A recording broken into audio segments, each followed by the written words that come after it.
This FA Cup fifth round picks edition of the Premier League Gambling Podcast on the Sports Gambling Podcast Network is brought to you by Game Time, your home for the lowest priced last minute tickets. Download the Game Time app today and use promo code SGPN for $20 off. We're also brought to you by Underdog Fantasy. Sign up today using the promo code PLGP and go to sportsgamblingpodcast.com/dog to enter our bonus contest. 5 winners will receive shirts, hats, and a $50 SGPN gift card. And we're brought to you by Hall of Fame Bets, the sports betting research platform for parlays, player props, and game lines. Download the Hall of Fame Bets app or visit hofbets.com. Use the code SGPN to get 50% off your first month and start making smarter bets today.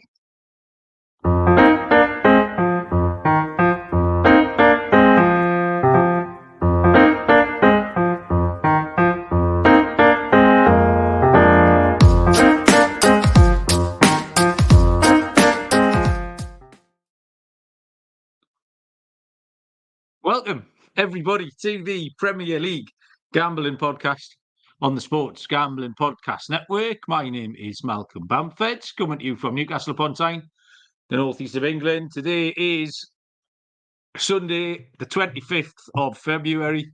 We are here to look back over the League Cup final, finished a few hours back, Premier League weekend as well, and then we're going to get stuck into the FA Cup. Midweek FA Cup action, which is a little bit unusual. We've got 8 games running Monday through till Wednesday. The chat is already late. We will get to that in a bit. I had a feeling tonight the chat might be loaded up with silliness. But on his way down from another giant ladder, which we'll also get to momentarily, from somewhere in Nottinghamshire, is Mr. Barry Penaluna. Penners, how are you?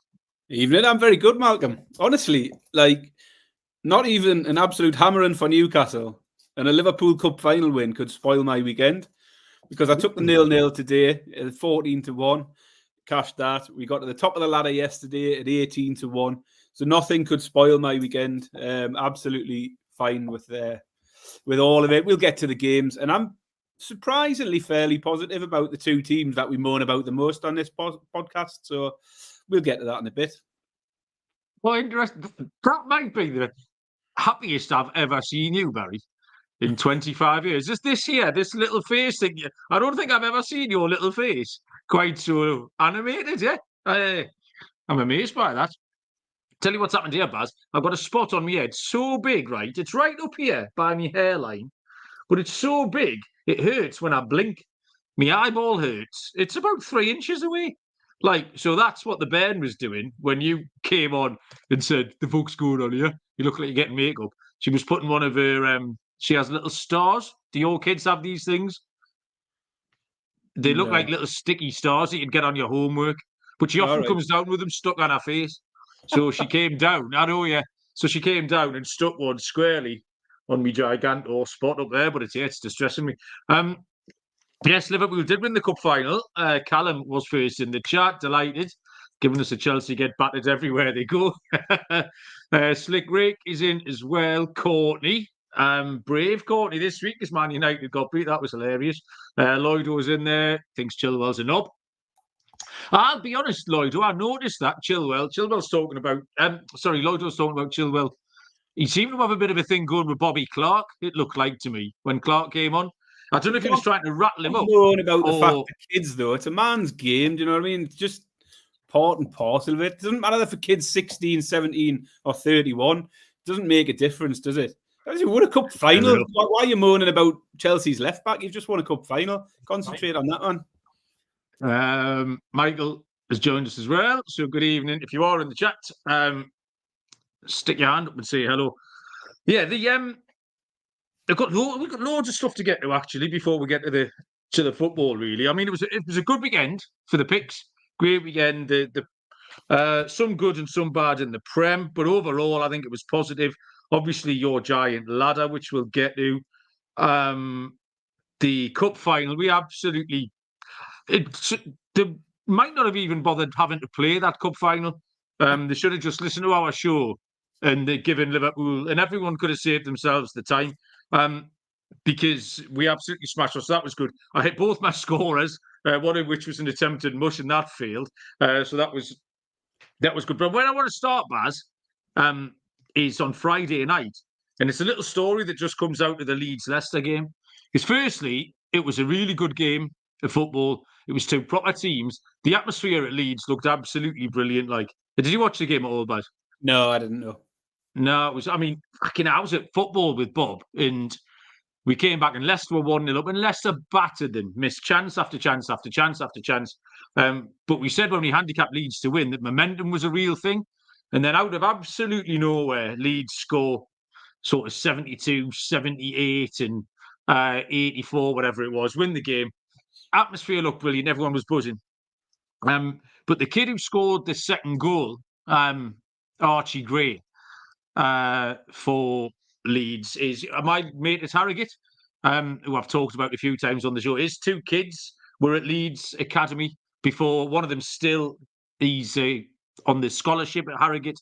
The other lad's trying to make his way in the North East Counties League now, which is a proper hard league. Talking about kids playing men's football like Lloyd is. At Ipswich Town and just on muddy pitches, getting the shit kicked out of you by big angry Yorkshiremen every Saturday. But he's still best mates with Archie Gray from their time at Leeds. So on Friday night, having scored the winning goal, Archie Gray for Leeds against Leicester, he promised me mate's kid a pair of football boots because he needs some new boots for the Saturday. So he's working the night shift at Sainsbury's. So Archie Gray was at Sainsbury's at midnight taking a pair of boots. He could have a pair of boots to wear for Nesbert out on Saturday afternoon. I love shit like that. It's a little bit like the story of Harry Kewell buying the fish and chips for Newcastle reserves at the Weatherby Whaler that night. But it was just a funny story because it was a good game. I really enjoyed it. It was a good advert for Championship football and really good. But I think we have to get your ladder, Baz, before we get into the eye catchers and stuff. Your Manchester United Fulham corners ladder. Can we rewind? Because I think before we start talking about the actual games, Malcolm, first order of business, I told you we've got a tit list entry. And you've got to hear me out on this one, because honestly, when we get to the cup final and we talk about that, I'll be positive about Liverpool, but I've got a Liverpool tit list entry, and people will think this is bitterness, and it's not. I thought about this before the game even kicked off, so it was regardless of the result. It was Friday afternoon when I thought about this. In the EFL Cup, you know who it is. How is he not on the list yet? How is he not on the list? Klopp, anyway. Yeah. In the EFL Cup, every week, every time we play, he plays Kelleher in goal. That's fine. A lot of teams do that, and he'll play all the way through, and he'll play to the final. Fine. What he also does every time is when it comes to the press conference pre-game, he doesn't turn up.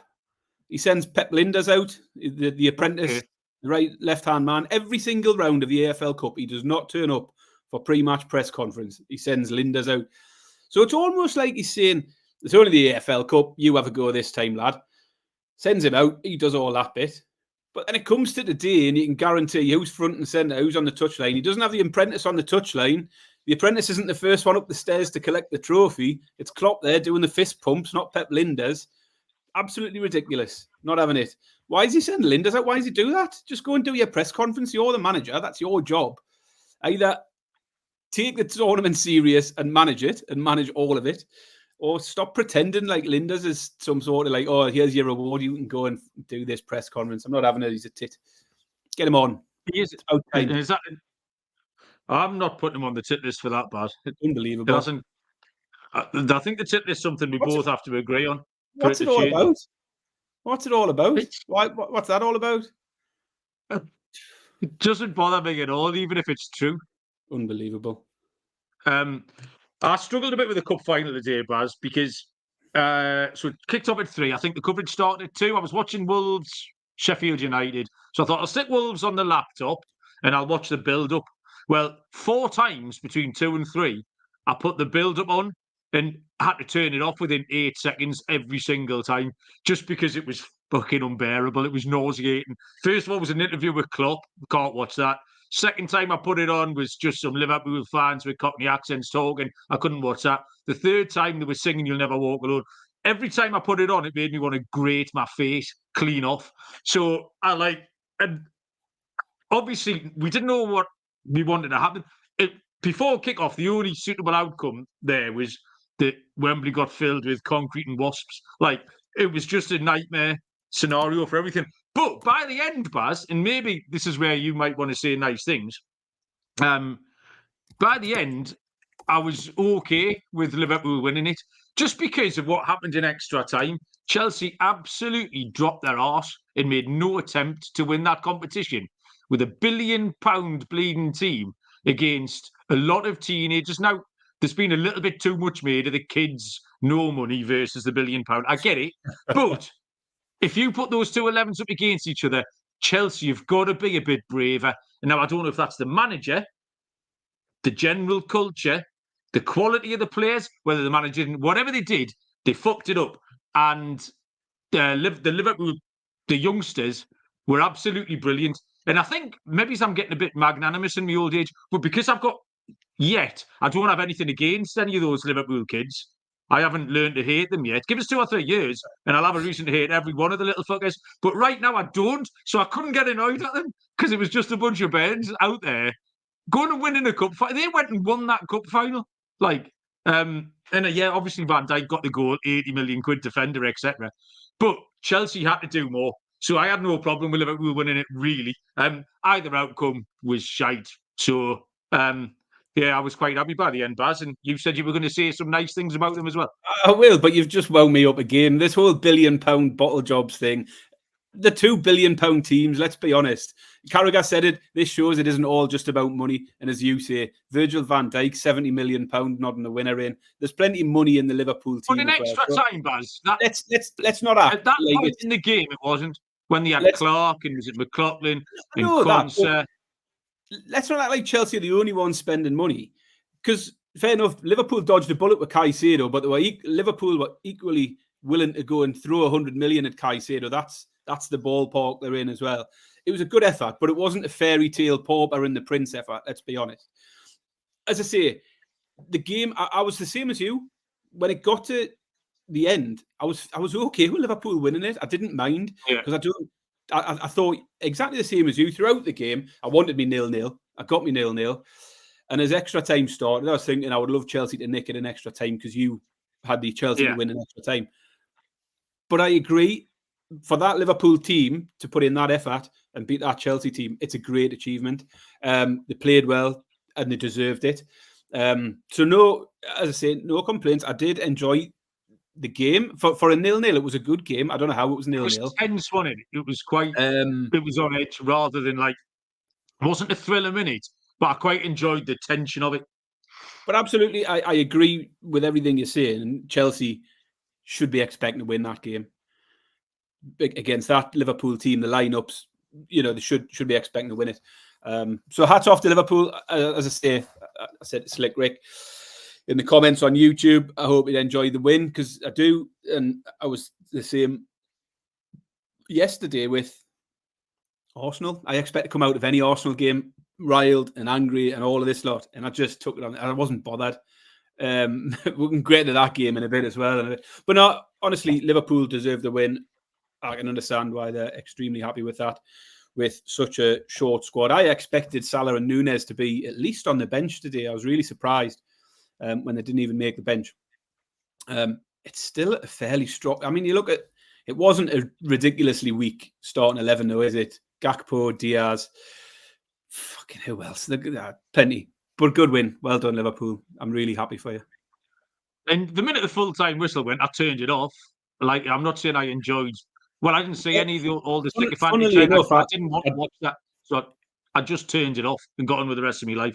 Because, like I say, I didn't want to wallow in it. But I had no problem with them winning it all.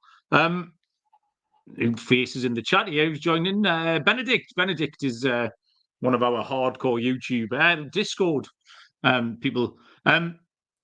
Discord won't let me comment at the minute, by the way. So if people keep tagging me and stuff, and I promise I'm not big and rude, but Discord's completely fucked up. It keeps trying to get me a security code, Baz. And as you know, I'm not very good at stuff like that, so I can't get in. James Mafia hit a 28-1 shot under half a goal, and Liverpool win the trophy. And more importantly, up the Oldham. Luke, how you doing? Come on, Baz. 15 minutes, nearly 16 minutes and we haven't touched on your ladder yet. Are you going to hit us? Yeah, so we absolutely smashed another ladder. And the Man United Fulham game, it just got off to a flyer, didn't it? And kept going and going. Actually, it stopped quite abruptly in the second half. But 10 corners in the first half. We started at 12, so we got the 12 quite early. And we went all the way up to 16 and a half, I think. 18-1 the ladder was at the top. Wow. So we hit all of it. 10-1s, 14-1s, 18-1s. There was plenty of people got on it. Yes, it was... I said last week, you can't just throw a ladder out every week. If you're not feeling it, you don't put it out. That's the last 3 ladders have all hit and won. The 3 corner ladders in a row have all landed well. So nothing on the ladder front this week on the FA Cup, but we'll definitely be back soon with more ladder action because very popular and in very good form, the old ladder. It is, yeah. What was nice to see was the amount of people who were kind of just getting involved for different levels of stakes. Even today, Frank Gallagher had a nice one, didn't he? So we love it when people send in the winners. But yeah, they've been unbelievable. And the thing is, Baz, it's not like you're just picking one out of a hat and throwing it out and getting lucky, because kind of that's what I've been doing with mine. Like my Man City one pushed actually at 11, and then I had a Wolves one today, and I thought it was a little bit unlucky, but there's a little bit of science going into it, and where I've been better at the other stuff, the nuts and bolts. And when you're putting that stuff out, it's not happening by accident, Barry. So it's absolutely brilliant. We'll get to a couple of the eye catchers in a moment, because there was a couple over the Premier League weekend. I'll tell you first about game time. Tickets for whatever you want: comedy, sport, music, theatre. It's a right pain in the arse buying them, but game time are sorting that out for you with killer deals, really easy to use, couple of taps, and the tickets are in your wallet. Event cancellation protection, all that sort of stuff. And the best thing, as always, is the game time guarantee, meaning you will be credited 110% of the difference if you find the tickets in the same row or section for less anywhere. So download the Game Time app, create an account, use the code SGPN for $20 off your first purchase. Terms apply. Create an account, redeem the code SGPN for $20 off. Download Game Time today. Last minute tickets, lowest price guaranteed. And Underdog Fantasy, a great way to play alongside your favourite fantasy players all season long. NBA, NHL, soccer and college basketball. Pick higher or lower on your favourite players' fantasy stats and cash in. SGPN is teaming up with Underdog to give even more of a bonus this week. Sign up between now and the end of the month. 5 winners receive an Underdog hat, Underdog shirt, and a $50 SGPN gift card. So use the promo code PLGP, which is our promo code. Go to sportsgamblingpodcast.com/dog to enter the contest for your chance to win. Sign up with the promo code PLGP. Underdog, double your first deposit up to $100. Underdog Fantasy, promo code PLGP. Okay. Well, Courtney's on the payroll here. She wants to point out my 2 YouTube shorts. I don't want to use the term mastered, Barry, because it gets bandied around quite a lot. But I think I've mastered the YouTube short format this weekend. Not only are they very entertaining, easy on the eye, and incredibly smooth, but also they've been chock full of winners. So yes, thanks, Courtney. I have indeed mastered the YouTube short format. A good time to point out, really, that we're trying to be a little bit different on YouTube at the minute. We're trying to put a bit more short stuff out. Some of it will be clipped from the main podcast, so that if you've listened to the podcast and you want to go back to a game, you might find we've got it clipped there. So we'd clip the Carabao Cup stuff into a 5-minute segment and put it on as a fresh video. So you could look at that this morning before the game, see the 0-0 prediction, get your 14-1 winner from me, and move on with the rest of your day. So we've got short videos in there, but we'll be putting more and more of those little short clips like Malcolm did. He had the 2 championship winners, and we'll put more of that out. And it'll be more of the sort of stuff away from the Premier League, because the Premier League, you've got it all here. But yeah, keep an eye out on the YouTube. Keep following, liking, subscribing, commenting. We got loads of people commenting last week after we asked for people to help us get into the algorithm. So keep that up. It doesn't take much effort. Just a little something at the end of every episode or every video. Just send something. Keep doing it. Because we're ticking up. I think we're up to about 818. Let us get up to 900 in the next week, people. Keep following and subscribing. People who are commenting, this comment is purely for the algorithm with your favourite commenters, because I like that. Just functional, very functional, Baz. I was all for it. That reminds me, there was a comment. The best comment, Malcolm, was somebody asking for an update on the Polish cat. Oh, shit, yes, go on. So stay tuned till the end of we'll get the football out of the way. At the end, and at the end of the show, there will be an update. Funnily enough, there was an update that had happened in the day before that message come through. It was almost like he knew there'd been an update that I hadn't shared with anyone. So there is a Polish cat update later on. We'll put that out after the picks, though, Malcolm. Captain Tino, aye, Captain. How are you? What I was going to say, yeah, those two YouTube short winners I put up were both incredibly lucky, by the way. But I'd rather be lucky than good. So there's no arguing with that. I'm not claiming there was any. They weren't particularly well handicapped, but they both cashed. So that's the thing. I catches for me the weekend, Barry. I've got 3. The first one I would say was Arsenal, who absolutely battered Newcastle. I didn't really know what to expect. I was hoping we could hang in. I was hoping we were going to get a minging 1-0 win. And I tell you what, after 30 seconds of that game, Barry, you just knew. They kicked off, rolled it back to Rice or someone. He hoofed it up the left wing. Kai Havertz got up 4 foot above Trippier, took it down on his chest, played a little 1-2, beat a man. We minced out for a corner. And that was it. That was the last touch of the ball we had for 45 minutes. I'd taken the piss out of Everton in the afternoon for having a 0.00 XG at half time, which I thought was the first time I'd ever seen that. I thought it had to be a world record. And then we did it. I mean, typical, innit? I put it in the group chat with all the lads. Oh, nice 0 XG, Dave, taking the piss out of Dave Ferran's duffel coat, issue 970p. And then 6 hours later, we did the exact same thing. Arsenal absolutely mauled us. With quality, with conviction, with vim and vigor. They had a pulse like a cannon. They just absolutely mangled us. So I don't know what the hell Newcastle, that performance. I haven't seen a Newcastle performance like that under Eddie Howe. I don't think ever before. So yeah, that was Arsenal were absolutely worth catching the eye. And the second one, I'll jump in there before you move on to your next one. Obviously, but my thoughts on it as well. Same as you, I think you knew from 5 minutes in the way that game was going. You could tell we were not going to be in it. And the second the first goal went in, I knew there was no way back. And the second goal, I messaged you and said, the second goal went in, and I picked the remote up, and I was that close to just turning it over. And I made it to half time. The third goal went in, and I messaged you again. I said, I've turned it over. I'm now watching the 1% Club. And you said you sent me a picture, and you were also watching the 1% Club. I was watching the 1%, yeah.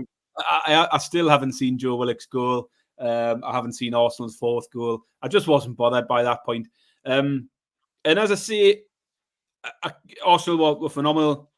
Newcastle were very poor. It harked back to the Steve Bruce days. That first half was a typical Steve Bruce team performance.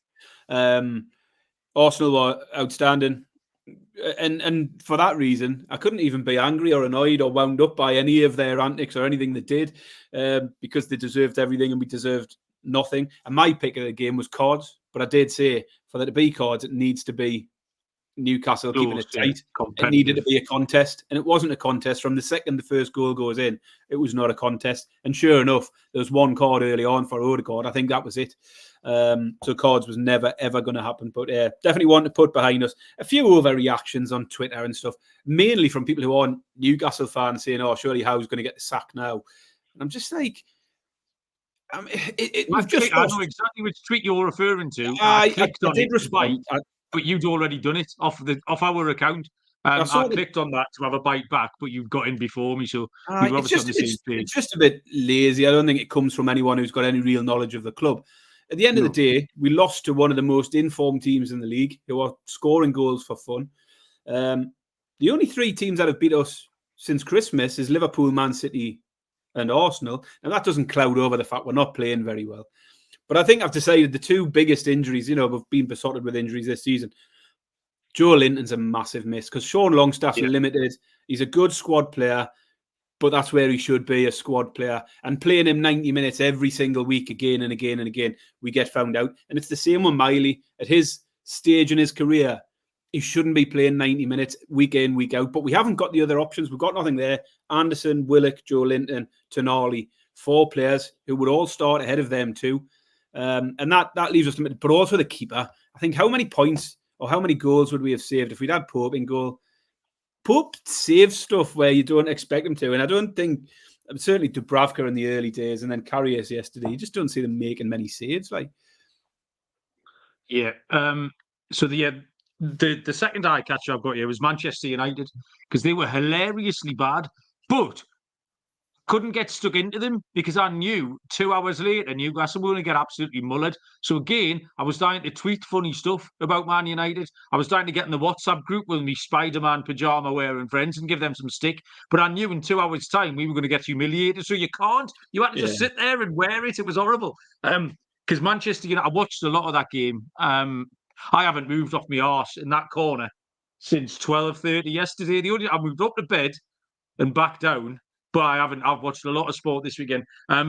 Manchester United were absolutely shocking. Fulham were really good. But I don't think Fulham are really good, which tells you how bad Man United are. And what's made me laugh even more today is that little clip of Bruno Fernandes that's been around the internet. What a tit he is. Is he not on the list yet? Because that behaviour yesterday might get him on there, Baz. That's not the first time he's done that, though. I've seen clips like that before, where he's down and he's rolling, and then he sees the balls coming, and he just leaps to his feet like a salmon, and he's straight back in it as if nothing's ever happened. Absolutely embarrassing. James Mafia saying he did indeed call the Fulham win, and Courtney's got the lingo down. I think that's the first use of the word shite from an American listener, Courtney. Well done. You are absolutely correct. The word shite. I've got one more eye catcher, Barry, and I don't think they've made it onto the eye catchers this season. Stenhousemuir, Baz. All right, yeah. Can't say they caught my eye this weekend. Stenhousemuir, they should have done. Scottish League 2, Barry. Stenhousemuir, 14 points clear at the top. At home to Clyde. Clyde were 8 points adrift at the bottom with no away win all season. Game finished Stenhousemuir 1, Clyde 6. No idea where that came from at all. Fucking hell, there'd have been about 1,000,000 to 1. Because I thought it must have been a misprint when I saw it on the scores. And I double checked, yeah. So, 14 points clear at the top, played 8 points clear at the bottom. And Clyde went and rolled them over 6-1, Baz. So, Stenhousemuir. If you were one of those who backed Clyde to beat Stenhousemuir, share your tickets with us.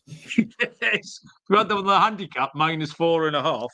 I want to know. So I think that's the eye catchers covered, Baz. We have talked far too long, Barry.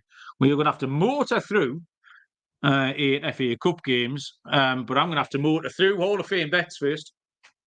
Win bigger by betting smarter this NBA season with Hall of Fame bets. The sports betting analytics platform for parlays, player props and game lines, research NBA and soccer bets with historical stats and data. Put your parlays into Hall of Fame bets parlay optimizer, get hit rates broken down by leg, expected probabilities, sort all players by hit rate for any bet to learn which players are hot, which picks have value. Stop betting in the dark and join over 30,000 users researching with Hall of Fame bets to craft more intelligent, data-driven parlays. Download the Hall of Fame Bets app or visit hofbets.com. Use code SGPN to get 50% off your first month. Start researching, start winning with Hall of Fame Bets. Okay, Monday night, a standalone game, just one game on Monday, 7:45, 2:45 Eastern Time, kick-off between Coventry City and Maidstone United. Coventry City are 1-7, -700. The draw is 8-1. Maidstone United are all the way out at 14-1. Coventry are sniffing around the Championship playoffs, but they had a shocker on Friday night. They lost 3-0 at home to Preston. If I had time in that Friday night YouTube short, Barry, I was going to put up Coventry as a pick, but I ran out of time. That tells you how lucky I was on those. I was going to put Coventry on. They got absolutely mauled at home to Preston. But I'll tell you what, in the theme, picking all of these games, is there's been tons of goals in the FA Cup. Coventry, in the third round, beat Oxford 6-2 at home. In the fourth round, they beat Sheffield Wednesday 4-1 in a replay. So tons of goals in these Cov games. Only one clean sheet in 13, including the 3 FA Cup games as well. They haven't really got the squad to make many changes. I asked I asked quite a few of my contacts today down the leagues, Coventry, well, not down the leagues, Coventry, Wolves, Forest, Leeds, what might be going on. 2 or 3 changes for Cov. Collins, the good goalkeeper, apparently will be back in goal, and Godden will play up top. So not wholesale changes. Maidstone, obviously, the story of the competition at the moment. They had a brilliant 2-1 win at Ipswich, 18-1 moneyline shots in the last round. Currently sitting 5th in the National League South. The form's a little bit middling with Maidstone. They've got no real patterns. It's hard to find an angle in, as usual. I took Maidstone in the last round to score at Ipswich and hit it. But being cynical, having watched that game, Maidstone never kicked the ball for the first 42 minutes. And then somehow got a breakaway and scored. And I think there was 6-4 plus 150 to score that game. This time round, they're 4-5 minus 125. So I think it's too short. And also, by that token, both teams to score was 9-10. Sorry, both teams to score no. It was 9-10, minus 111, because that's what I'm hearing too. I think the prices have just contracted too much on Maidstone to get a goal here. So Coventry to win and both teams to score no is sitting at even money. Because like I say, you can have the both teams to score no at 9-10. It's not going to finish 0-0. Cov will get 3 or 4 goals here. It's whether or not Maidstone can get one. And honestly, I don't think they should. They did great last time. But the price has just gone the other way. So Coventry to win, both teams to score no, even money, plus 100. Yeah, so we're kicking off with a sort of fairy tale story of Maidstone. And it's a hard one to handicap in a way, because you look at the. I started by looking at the form lines. What have they done since the win over Ipswich, and and then I just thought, why am I doing this? Because it doesn't matter, does it? None of their league form really matters. They've just lost back-to-back games, I think, or they certainly lost their last game. They lost to Aveley in the last game in the league.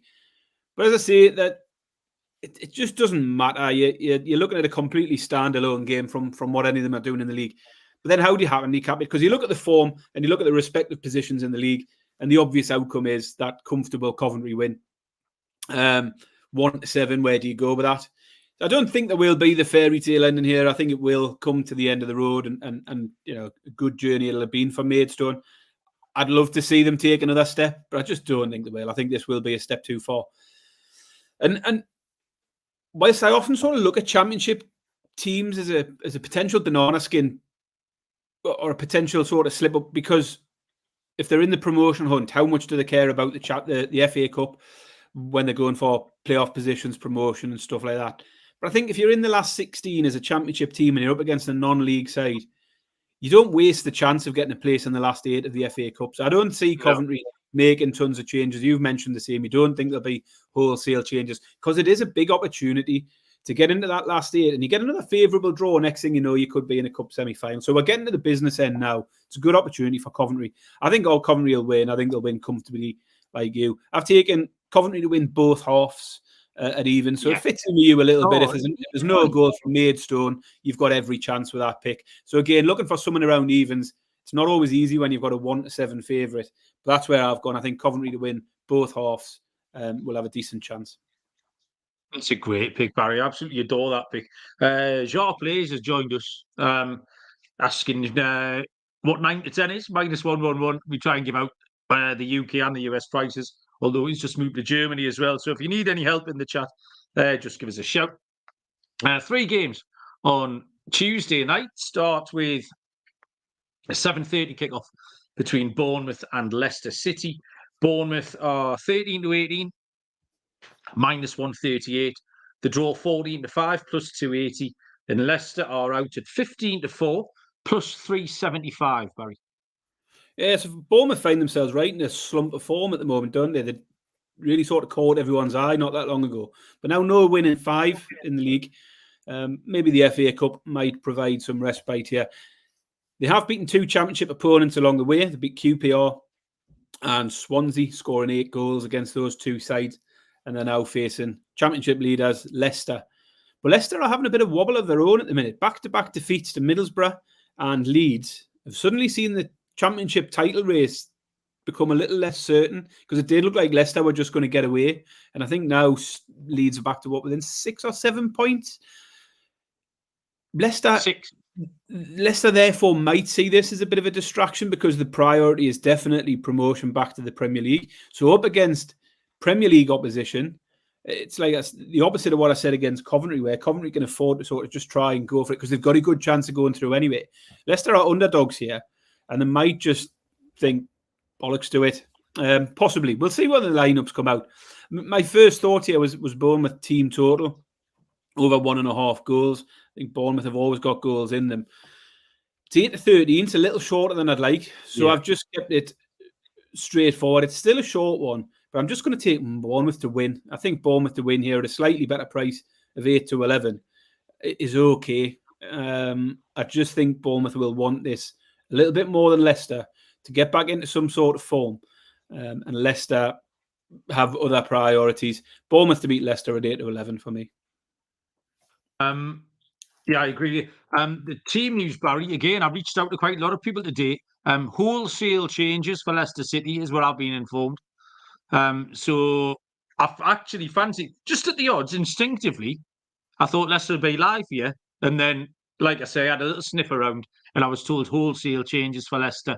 How accurate that is remains to be seen, but it means I'm out on Leicester. I took an under in the last round. Bournemouth it took on Swansea City in the last game, and I took an under being a clever shite. And it finished 5-0. I think it was 4-0 by half time. Do you remember? It was one of the worst picks we've ever given out in 158 episodes. That was up there. Believe it or not, Leicester were the 2021 FA Cup winners. Can you remember that, Pat? I can't now you mention it. I wouldn't have given them the initially. Wild, doesn't it? It seems like a show off all this thing.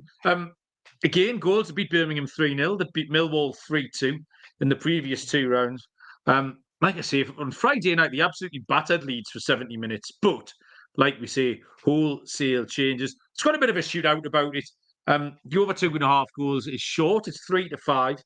But you could put that in your ACCA. I think I've got no problem if you want to put the over 2.5 in your ACCA.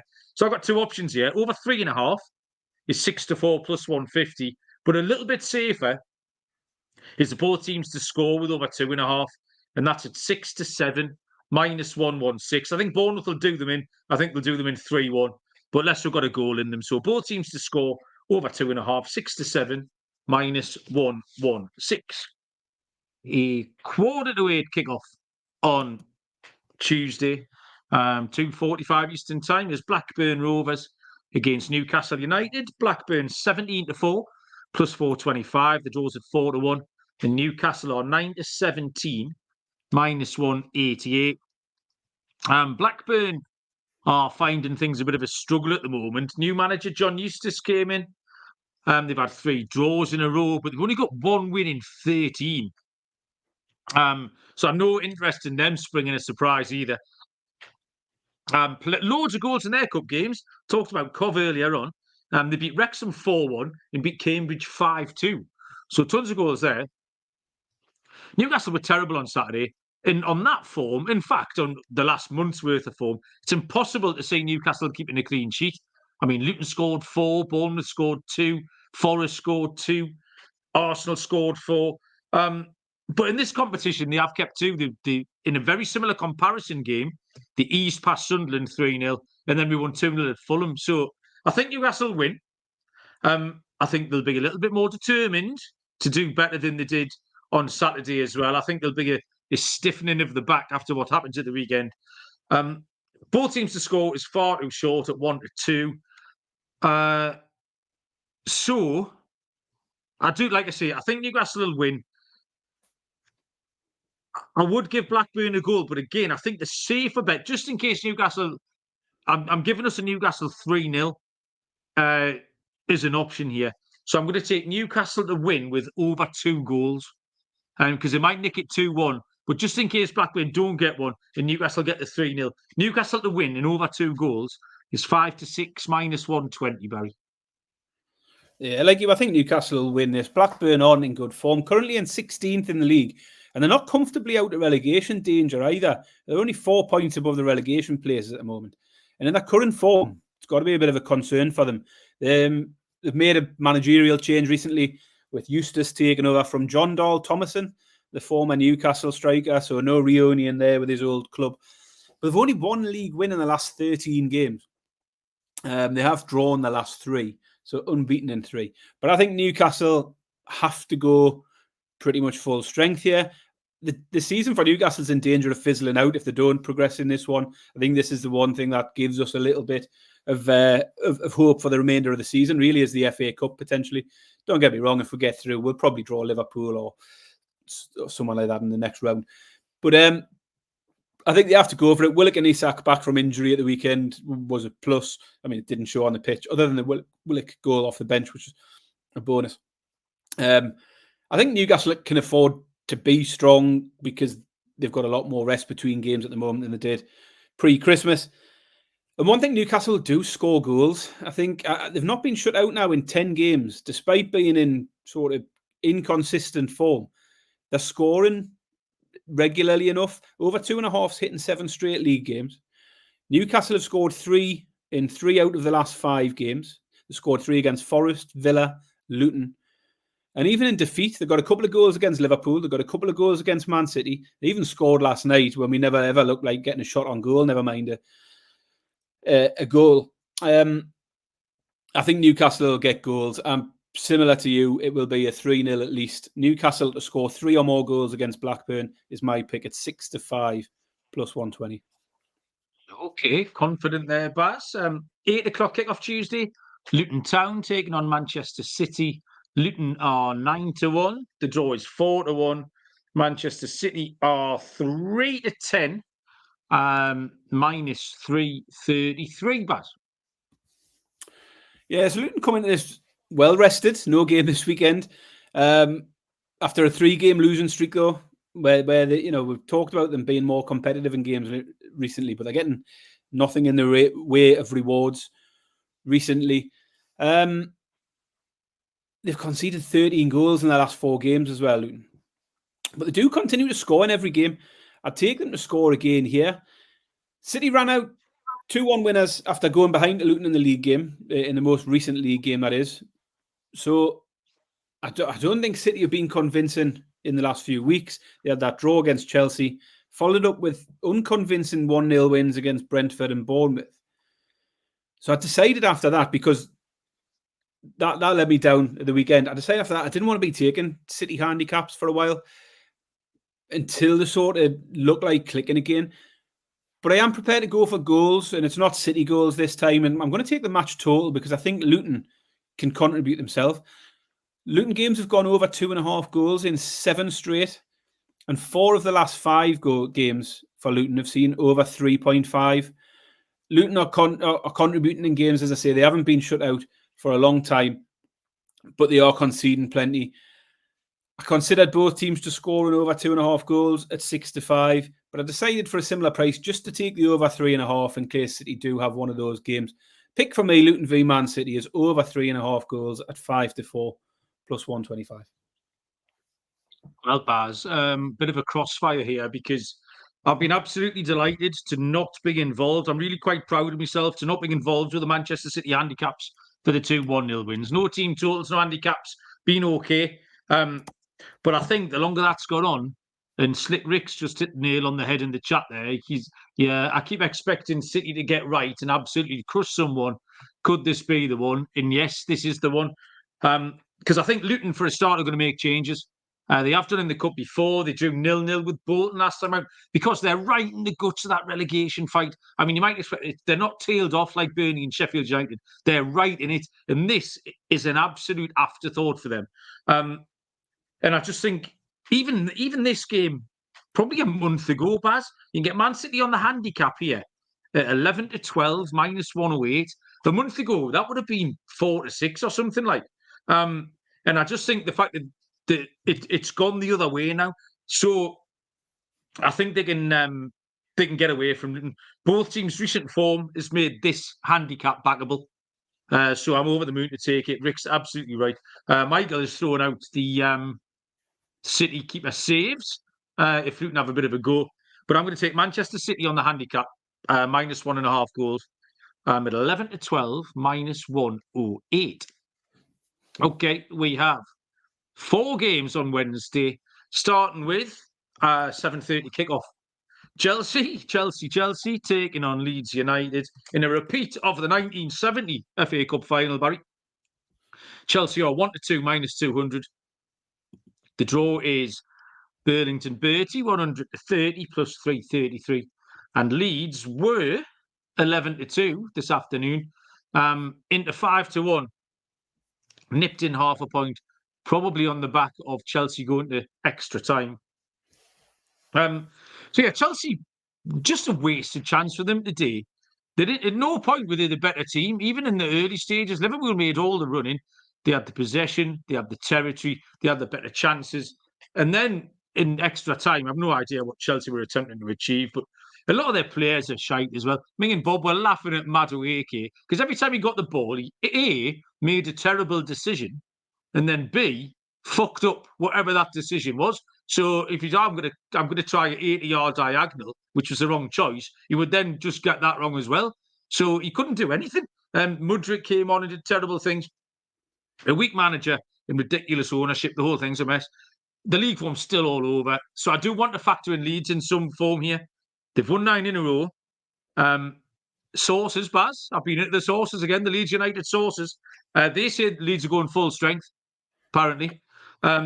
So if Chelsea make a few changes and are even slightly off it, Leeds are on an absolute roll here. Leeds can punish them, Baz. I'm going for the big dog. I'll take Leeds at 5-1, Barry. Bear in mind as well in this round, there's no replays. It's a very unusual there's never been a midweek round of FA Cup games. They've changed the rules to get this midweek round in, and they've scrapped the replays. So this goes straight to, I don't think there's no extra time here. This goes straight to penalties after 90 minutes. So Leeds to qualify is at 3-1. So you can take Leeds to win at 5-1, or just to make it through the tie at 3-1. Yeah, I didn't want to get clever with this one. I just thought you have to wonder how much today is taken out of Chelsea physically, mentally, and then with Leeds in flying form at the moment. You said yourself last week about the momentum. Leeds have got that, and they could take advantage here of the wounded beast in Chelsea after today's game. It just jumped off the page to me as a potential underdog. Exactly the same pick. Leeds to win at 5. Well, it's not the same pick. I'm taking them in 90 minutes. I think Leeds at 5-1 are worth a go. Leeds haven't lost away from home in 6 games now. I think they've won 5 of the 6. The other one was an extra time in a cup competition. Chelsea haven't won in the last 2 home games. They got beat off Wolves. Wolves put 4 past them there as well. Leeds can go there and cause them trouble. As you say, if they're full strength, Chelsea a little bit wrecked after today. I think good value. Leeds to beat Chelsea at 5-1 is my pick. If you want to hedge it a little bit, you've picked another way of taking it. Leeds to qualify. Leeds on a double chance, win or draw in 90 minutes is 11-8 is another option. But yeah, I'll be bold. Leeds to win in 90 minutes, 5-1. Just to redress what I said earlier on, there is extra time. No replays, but it's extra time and penalties. So it's not straight to penalties after the 90 minutes. All right, team ride on the big dog then, Baz. Love it. What time's this next one off? 7:45, 2:45 Eastern time is Nottingham Forest taking on Manchester United. Forest 5-2, plus 250. The draw is 13-5, plus 260. Man United 21-20, plus 105, Baz. Well, I'm still in full fade mode of Man United and glad to be in full fade mode of them. And it's supported by the weekend's result and the weekend's performance.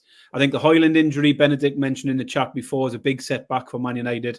I think they've rode their luck in recent weeks. So anyway, even with Højlund there, I think they've been very fortunate to pick up some of those results lately.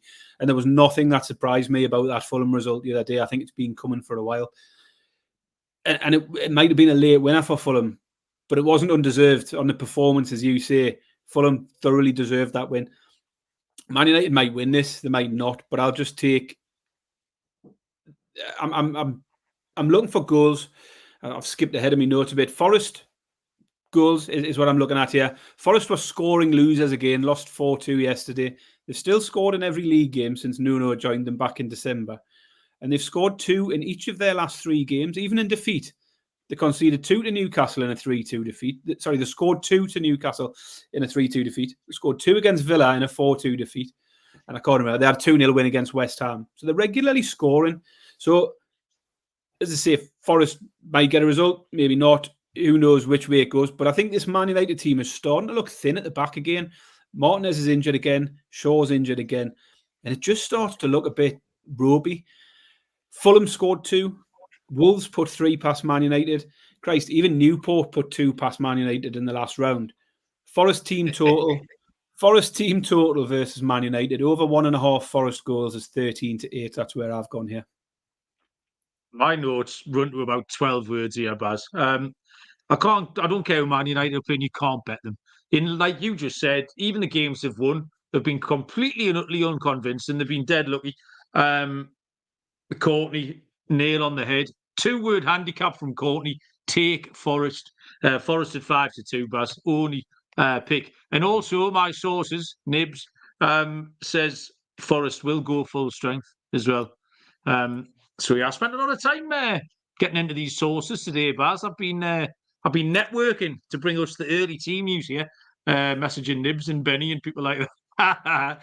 7:45 on Wednesday is Wolverhampton Wanderers against Brighton and Hove Albion. That's got to be the 2 longest names in English football taking on each other, I think. Do you not reckon?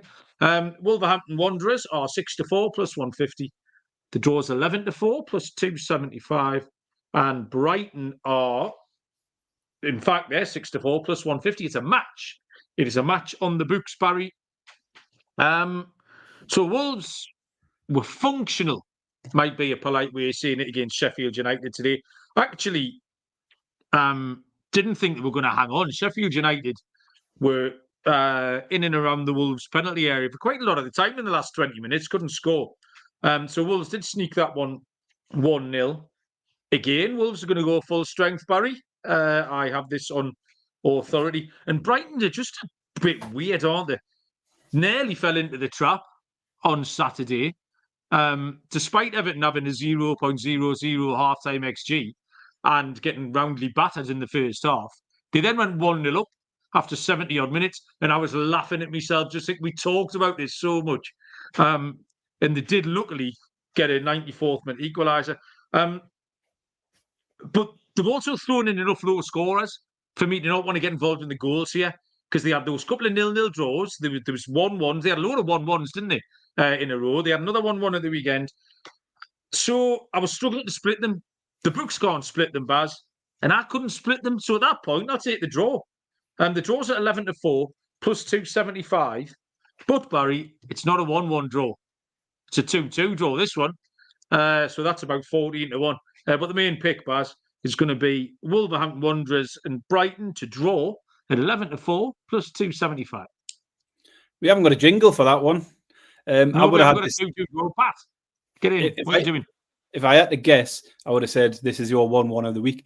As you say, the books can't split them, and it's easy enough to see why. Wolves, as you say, a bit hard to predict because Spurs and Chelsea results were really, really good wins. Then there was the loss to Brentford in the middle of it. And I thought, I didn't think they were great like you today. They let Sheffield hang in the game, and Sheffield created enough. They've done enough to get the win, but it was a bit close for comfort. Brighton, I looked at Brighton. You talk about their goals and how there's been some low scorers. It seems Brighton can only win a game if they score 4 goals or more. If they don't score 4, they don't win. And that's not to say teams are scoring 3 against them every week. But the last 5 wins for Brighton, they've won 5-0, 4-1, 5-2, 4-2, 4-2. That's 5 wins in a row where they've scored 4 goals. Bizarre. When they win, it's all guns blazing. But there's been plenty of draws. You've mentioned the 1-1s and the 0-0s.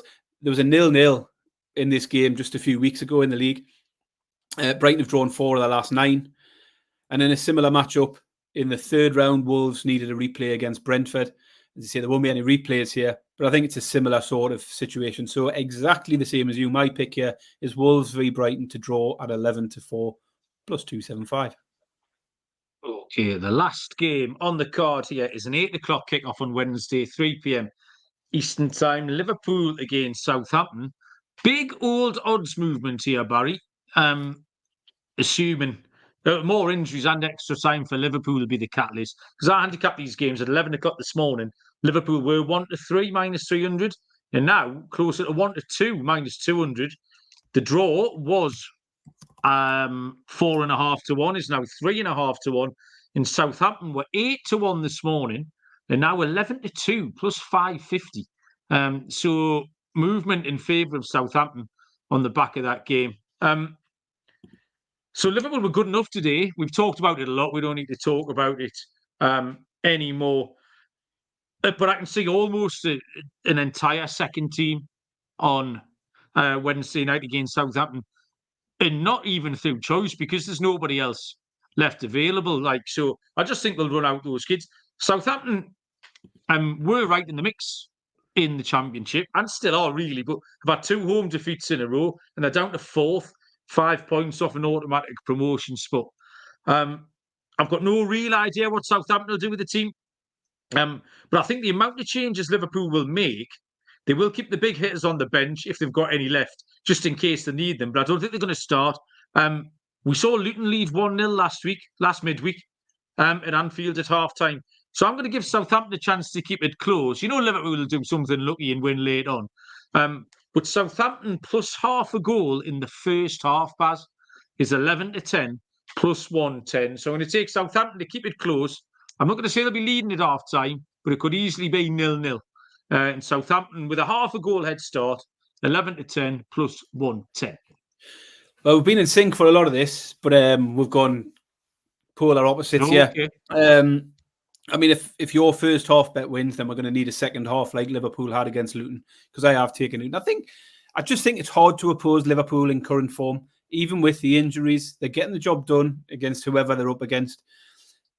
They might welcome back 1 or 2 this week.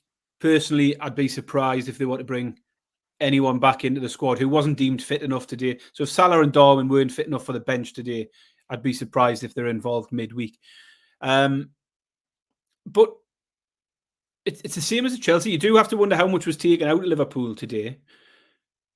But for them, unlike Chelsea, it's just the physical side, because mentally they're coming out of it on a high and they've got the momentum we talked about earlier. And I think that again could carry them through this. Southampton had been on a massive 25 games unbeaten run at one point, Southampton. They've now lost 3 of the last 4, including 2 straight. I think they've dropped off. They might be a team who do want to focus on the league. So Liverpool might make a few more changes. I think they'll be strong enough, though. And I think any version of Liverpool that is put out on Wednesday will be better than Millwall, better than Hull, better than Bristol. 3 sides who've just beaten Southampton in the last couple of weeks. So I think Liverpool at Anfield have now won 6 straight, and 5 of them have been by 2 or more goals. I think you've got to take Liverpool again here, just for the momentum and the form and everything. I think Liverpool to win by 2 or more goals at 11 to 10 is a good enough price for me. I don't care what version of starting lineup goes out. The pick for me is Liverpool minus 1.5 on the handicap at 11 to 10 plus 110. I don't like that at all, Barry. So we'll see. Saxon R6 is in the chat. Saxon, how you doing? What's that crest on your little? I don't know what's the word, Baz. What's the avatar? Is it? What's it? Yeah. I don't know. Is it a bull or something? Anyway, let us know what that crest is, Saxon. It's interesting. I can't make it out with my old eyeballs. Did you pick any exotic stuff from these games, Baz? No, not at all. Not yet. Well, no, not from these games. I haven't picked any fancy stuff, other than we've obviously got a big underdog there in Leeds to beat Chelsea. I haven't picked out any accumulators. I probably will pick something out, but it's likely to be EFL stuff. There's loads of League One, Championship. So again, another pointer towards the YouTube channel. Make sure you're looking out there, because we're putting some more of the short stuff. So I will put an EFL pick or 2 out on the short stuff this week. So keep an eye on that on YouTube when I get a chance. I just haven't had a chance to have a look at it yet, so I don't have it at this point. Champion, no bother. Yeah, I didn't bother with any fancy stuff either, apart from again repeating that Leeds were our big underdog. I remind people that MLB seasonal previews start on Tuesday. Divisional previews. I think Moonath and Scotty Too Hotty are going on Tuesday, and then me and D Rock are going with the NL East, I think. I did have it actually, Baz. I'll tell you this. Do you remember last Sunday? I had a 50p free bet. And we tried to find a 10 million to 1 winner with it. So it's a little game on Sky Bet, Baz. I showed you I screenshotted it this week. And you get to like scrub off a square every day, and it gives you a team. And if they win, you get 5 teams over the course of the week. So last week, 2 of my teams won, Baz. I won 50p. This week, all 5 won, Baz. It was unbelievable. I scribbled off Manchester City one day. I scribbled off Arsenal. I scribbled off Villa. I scribbled off Wolves. And then I got the bairn to scribble one off. She scribbled off Fulham away at Man United. So I was foaming with her. Anyway, all 5 hit. So I won a £20 free bet, Baz. So I stuck a £20 free bet on. I did a 5-timer on the baseball, Baz. Paid 183 to 1 to win us £3,700 to take us to Vegas at the back end of October. So that's what I did with that 20 quid. Callum saying he plays the same game and keeps getting Sheffield United. Well, I hit 5 out of 5 this week, Callum, so it is possible. Barry, before we let the people go, you need to tell us about the Polish cat. Yes, first of all, a little recap about the Polish cat, because Callum said, what the fuck is this about a Polish cat? So for those that weren't listening a few weeks ago, or actually it might have been before Christmas. It was a while ago now, was it? I can't remember. I think it was before Christmas. Basically, my mother-in-law lives in Hull. She has a Polish neighbour, or she did have a Polish neighbour. Polish neighbour was moving back to Poland. Packs the van up on the day, all the boxes in, everything's up. Starts the van, ready to go. But before he does so, he knocks on the mother-in-law's door and says, "You need to take my cat." She says, "I'm not having your cat. I don't want nothing to do with your cat. I'm not looking after a cat." So at this point, he just throws the cat and then drops a bag on the floor, which has got lots of cat food in it. Jumps in his van. He's away. He's gone. That's it. He doesn't know what to do. So she kicks the cat out. She's not interested in the cat. Seemingly, she must have took the food in. I think she made a few phone calls to charities and stuff like that. And they were very inquisitive, like almost accusatory, like as if she had this cat that she didn't want anymore and she was trying to foist it off on a charity. So she's telling them the story and they were like, "But how do we know it was your neighbour's cat? How do we know it's not your cat?" So at this point, she just gives up. She's like, "I'm trying to help this cat out. I'm trying to get you to come and rescue it. If you don't want to, so be it." But she is a soft touch. So for the following 2 months or so, she hasn't had the cat as such. But she does open the door every morning and put a bowl near the door with food in. So it's cat food every day. So she's now buying cat food at this. She claims she doesn't own the cat, but she's now essentially taken ownership by virtue of the fact she lets it in the kitchen to come and eat. And then it'll sit in the kitchen for a few hours to keep warm. And then it kicks it back out and the next day the same. So for months and months this has gone on. Where she's constantly moaning she needs rid of the cat, but at the same time continuously feeding the cat. Cat's going to keep coming back, isn't it?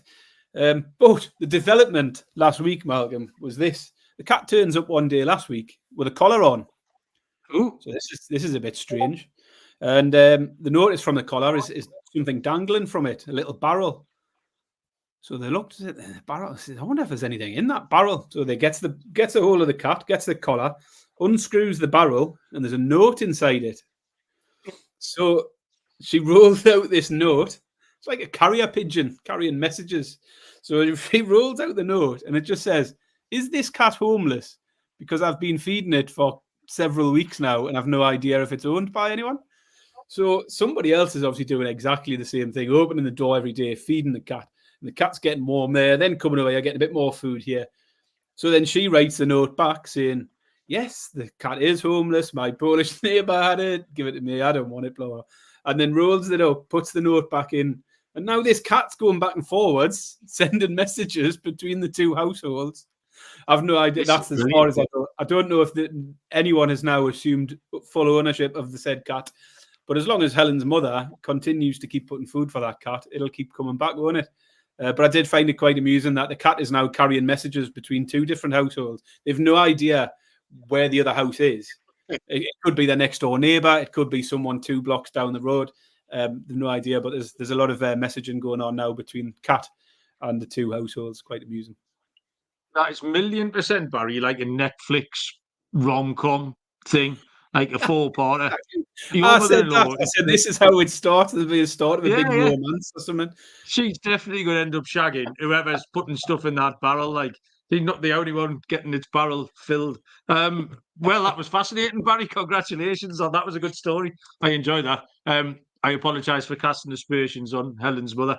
Sure, she's a lovely lady. An hour and 5 minutes that was, Baz. We took far too long, but I quite enjoyed it. We had lots to talk about. Is that it? Can we go now? Absolutely. Let's do it. Lee very rightly says, if anyone has just tuned in, they'll wonder what the fuck is going on. Yeah, we apologise. The first 25 minutes and the last 10 minutes are generally gibberish. You get about 8 minutes of the good stuff in the middle, but you have to save your time before you allow that. Right, we'll come back on Wednesday for Premier League next weekend. Hopefully, chock full of winners. Thanks everybody who was in the chat, because it was full of beans, as always. Callum's bouncing, other people not so much. Good luck with all your picks. We'll be back on Wednesday. I'm going to squeeze this spot, and we will see you down the road. Cheers.